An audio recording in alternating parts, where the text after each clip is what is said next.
Hello everyone.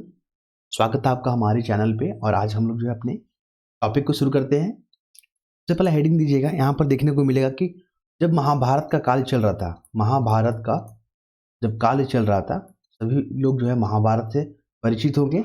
जब महाभारत का काल चल रहा होता उस वक्त जो है झारखंड का उल्लेख किस नाम से किया जाता था, ये क्वेश्चन पूछा गया है। तो यहाँ पे देखने को मिलेगा आपको उस वक्त जो है दिग्विजय पर्व में इस क्षेत्र को पुंडरिक देश कहा गया है और इसी ग्रंथ में पशु भूमि कहा गया है।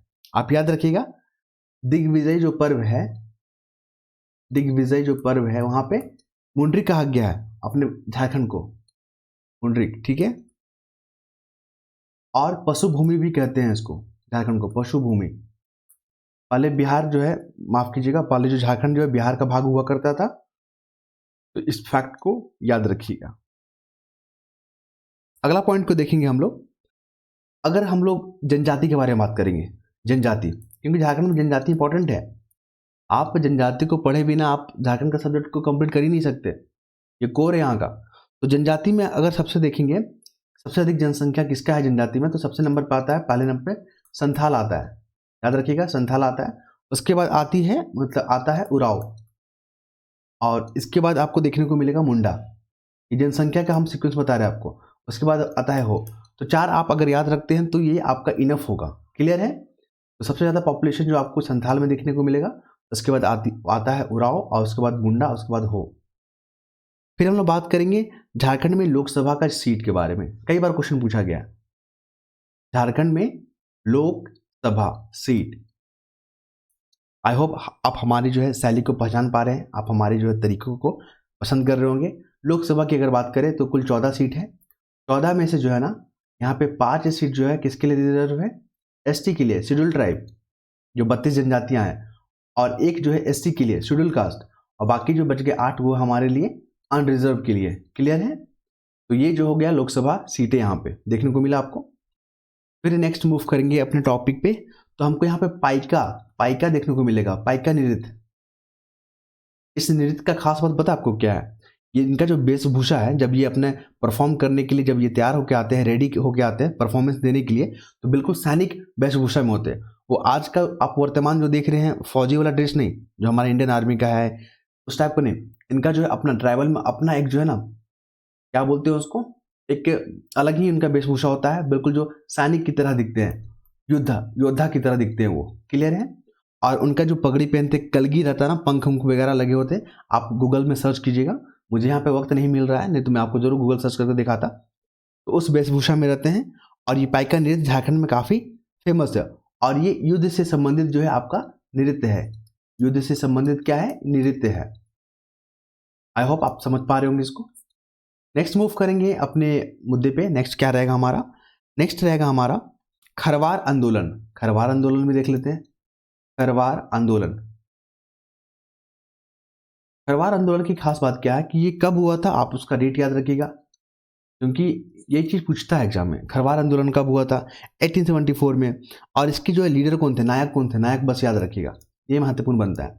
तो भागीरथ मांझी, भागीरथ क्या है, मांझी। ओके। फिर बात करेंगे हम लोग, और इसके बाद हम लोग मूव करेंगे संथाल विद्रोह के बारे में। खरवार देखें, थोड़ा सा संथाल विद्रोह को भी देख लीजिए। कई बार तो हम इसको रिपीट किए हैं, लेकिन रिपीट करना मुझे अच्छा लगता है, क्योंकि एग्जाम में पूछ रहा है जितना बार उतना बार रिपीट करेंगे हम, ताकि फैक्ट जो आपके दिमाग में फिट हो जाए। संथाल विद्रोह, जो भी हमारे वीडियो को लगातार या कंटिन्यू जो जुड़े होंगे ना, उनको सारा फैक्ट लगभग लगभग याद हो गया होगा। संथाल विद्रोह जो है आपका कब हुआ था, 1856, 1855 से 56। क्या होता है कि फैक्ट को याद करने में ना प्रॉब्लम होता है। आप एक बार देखोगे समझ में नहीं आएगा, 2 बार देखोगे समझ में नहीं आएगा, लेकिन जब बार बार देखोगे ना तो वो चीज़ आपको ऑटोमेटिक याद आने लगता है, क्योंकि माइंड में वो ना फिट हो जाता है वो चीज़। तो संथाल विद्रोह 1856 में हुआ था। और यहाँ पे बात करेंगे, यहाँ पे 4 भाई थे, चांद भैरव, चांद भैरव, फिर सिद्धू कानू। सारे के नाम पे जो जितने भी ये शहीद है ना, सबके नाम पे जो है ना कहीं आपको पार्क मिलेगा, चौक मिलेगा, क्योंकि इनके नाम को होना भी चाहिए ना, क्योंकि योगदान दिए हैं झारखंड के फ्रीडम में। यहाँ पे जो दिग्गो लोग थे, जो शोषण करने के लिए जमींदारी सिस्टम था, यहाँ पे अंग्रेज लोग थे, उनके खिलाफ लड़े थे ये। अगर उस वक्त अगर नहीं लड़ते ना, तो अंग्रेज लोग और शोषण करता झारखंड में। आप समझ रहे हो ना भावनाओं को।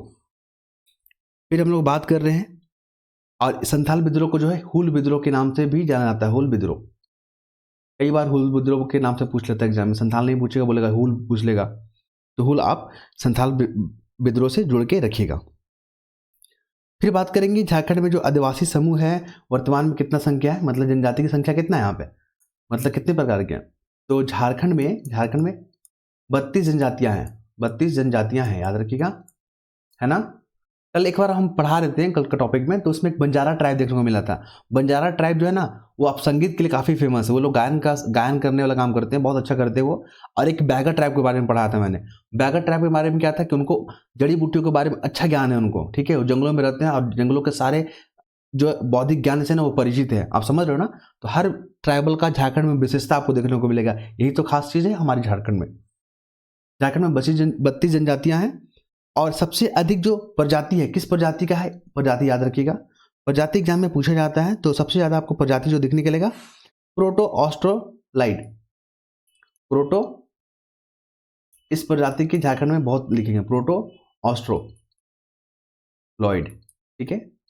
और भाषा समूह की अगर बात करें, जनजातीय भाषा की बात करें, जनजातीय भाषा की बात करें, तो भाषाएं की अगर बात करें तो यहाँ पे देखने को मिलेगा आपको ऑस्ट्रिक ग्रुप,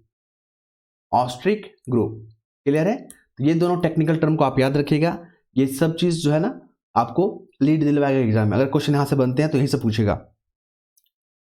फिर हम लोग बात करेंगे महुआ टाड़ जो अभ्यारण्य है, महुआ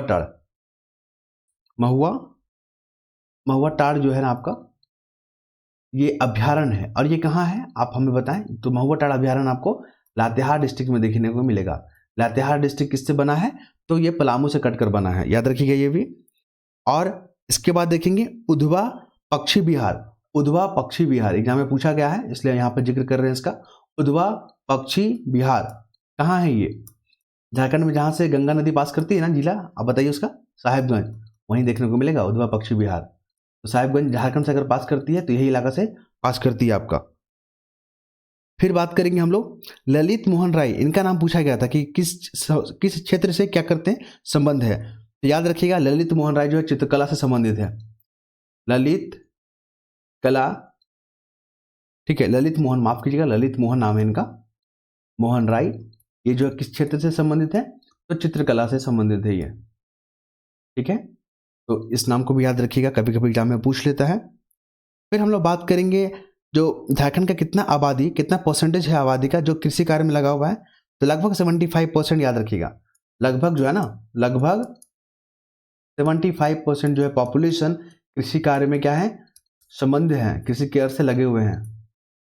और झारखंड का जो मेन ऑक्यूपेशन क्या है, तो कृषि कार्य है, हमारा जो अर्थव्यवस्था है कृषि प्रधान है, याद रखिएगा। फिर हम लोग नेक्स्ट टॉपिक पे मूव करेंगे, नेक्स्ट हमारा इंपॉर्टेंट है, आप देखिएगा, आपको बहुत मजा आएगा, आप लोग जुड़े रहिएगा हमारे चैनल से, ठीक है। ये काफ़ी लाभ देगा क्योंकि अभी जेपीएससी का एग्ज़ाम आने वाला है और बहुत जल्द ये संपन्न होगा, तो आप लोग जुड़े रहिए, बहुत फ़ायदा होने वाला है। फिर बात करेंगे यहाँ पे दामोदर घाटी के बारे में। क्यों बात कर रहे हैं हम लोग दामोदर घाटी के बारे में, क्योंकि महत्वपूर्ण है, एग्जाम में कई बार पूछा गया है दामोदर घाटी, ठीक है। दामोदर अच्छा नहीं लिखा रहा है, इसको थोड़ा सा इरेज कर लेते हैं, ठीक है, हाँ ठीक है। तो आइए हम शुरू करते हैं। दामोदर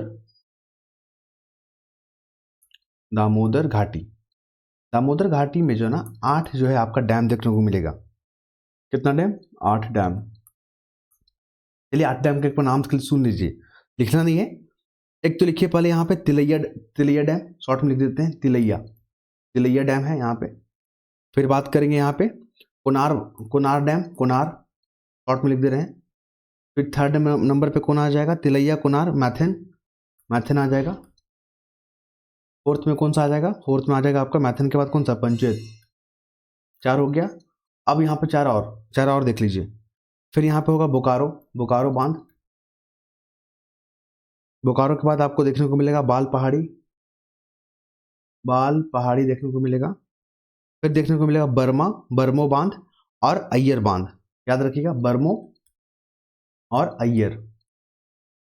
तो ये 8 डैम जो है आपकी दामोदर घाटी योजना में देखने को मिलेगा। फिर एक बार क्वेश्चन पूछा गया था चांडिल डैम जो है किस नदी के संगम पे बना हुआ है, चांडिल डैम, याद रखिएगा, चांडिल डैम तो किस नदी पे बना हुआ था, तो ये बना हुआ है स्वर्ण रेखा और खरकई नदी, स्वर्ण रेखा नदी और खरकई नदी, खरकई। और इसी नदी के संगम पे आपका जमशेदपुर शहर बसा हुआ है, जमशेदपुर, जहाँ पे आपको डलमा, जुबली पार्क और डिबना जो है जैसे तमाम झील आपको देखने को मिलेगा। फिर इसके बाद बात करेंगे मुख्यमंत्री कन्या योजना के बारे में। क्यों बात कर रहे हैं हम लोग मुख्यमंत्री कन्या योजना के बारे में? क्योंकि एग्जाम में पूछा गया, इसलिए हम यहाँ पर बात कर रहे हैं। तो यहाँ पे क्या बात करेंगे? मुख्यमंत्री कन्यादान योजना के बारे में। मुख्यमंत्री, देखिए कोई भी स्कीम अगर आप पढ़ते हैं ना तो उसका पूरा डिटेल मत पढ़िए, बस उसका डेट याद रख लीजिए, कब वो लॉन्च हुआ और उसका मकसद क्या है। मुख्यमंत्री कन्यादान योजना क्वेश्चन बनना होगा तो वहीं से पूछ लेगा आपसे, कन्यादान योजना। अब कोई भी एग्जाम में क्वेश्चन देख लीजिए, जहां स्कीम आता है तो वहां पर सबसे पहला डेट याद रखिए, ठीक है, डेट याद रखिएगा, वो पूछेगा। नहीं तो इसका मकसद क्या था? विवाह के समय जो कि एसटी, एससी, अल्पसंख्यक और बीपीएल जैसे तमाम गरीब जो परिवार की लड़कियां होती है, बच्चियां होती है, उनको जो है शादी के मौके पर आर्थिक सहायता दिया जाता है। आर्थिक सहायता क्या दिया जाता है? प्रदान किया जाता है। इसके बाद बात करेंगे, इंपॉर्टेंट है, जो कि वर्तमान में जो है कितना सीट है विधानसभा का एमएलए के लिए? वर्तमान में कितना सीट है? देखिए अभी हम 82 मान के चलते हैं, जिसमें 81 जो है आपका इलेक्टेड होता है और एक जो है नॉमिनेटेड होता है। अभी ये देखिए इसमें क्या क्या चेंजेस हो रहा है। तो हम लोग बात करें 81 पे, तो यहाँ पे एसटी के लिए कितना सीट रिजर्व रखा गया है? एसटी के लिए सीट कितना है? 28, याद रखिएगा। एससी के लिए 9, एससी के लिए, शेड्यूल कास्ट के लिए, और जनरल के कितना है? 44 अनरिजर्व, है ना। तो आप इसको देख रहे हैं। अब देखते हैं, देखिए जो एंग्लो इंडियन का जो प्रोविजन था ना, एंग्लो इंडियन प्रोविजन था, उसको समाप्त कर दिया गया केंद्र से भी और राज्य से भी। तो कौन सा संविधान संशोधन से क्यों खत्म किया गया? 104 कॉन्स्टिट्यूशन अमेंडमेंट एक्ट, याद रखिएगा, आने वाले एग्जाम में काफी महत्वपूर्ण है ये, ठीक है। इसके बाद हम लोग मूव करेंगे, झारखंड की जो अर्थव्यवस्था है कैसी है, किस पे बेस्ड है वो? तो झारखंड की जो अर्थव्यवस्था है अपना, झारखंड की अर्थव्यवस्था वो कृषि पे डिपेंडेंट है। इस पे? कृषि पे। और लगभग 75% जो है ना पॉपुलेशन जो है हमारा कृषि में लगा हुआ है। फिर बात करेंगे हम लोग झारखंड क्षेत्रीय स्वायत्त परिषद। क्या बात करेंगे? झारखंड क्षेत्रीय स्वायत्त संगठन के बारे में बात करेंगे। क्लियर है? और ये जो है 1995 में बना था 7 अगस्त को, ओके, याद रखिएगा। और ये काफी महत्वपूर्ण संगठन था, परिषद था, जो कि झारखंड के बनने में काफी योगदान रहा था इसका। और यहाँ पे शिबू सोरेन, सूरज मंडल इससे जुड़े हुए थे। शिबू सोरेन वही है हेमंत सोरेन के पिताजी, और सूरज मंडल, इनके बारे में एक कहानी आपको पता ही है शिबू सोरेन के बारे में। जब ये केंद्र में कोयला मंत्री थे ना, तो इनको अपने पद से इस्तीफा देना पड़ा था। आपको पता है ना क्यों देना पड़ा था? क्योंकि ये जो है कोयला घोटाले में ये संलिप्त पाए गए थे। क्लियर है? तो उस वक्त जो है इनको इस्तीफा देना पड़ा था। फिर हम लोग बात करेंगे, अगले मुद्दे पे आएंगे हम लोग,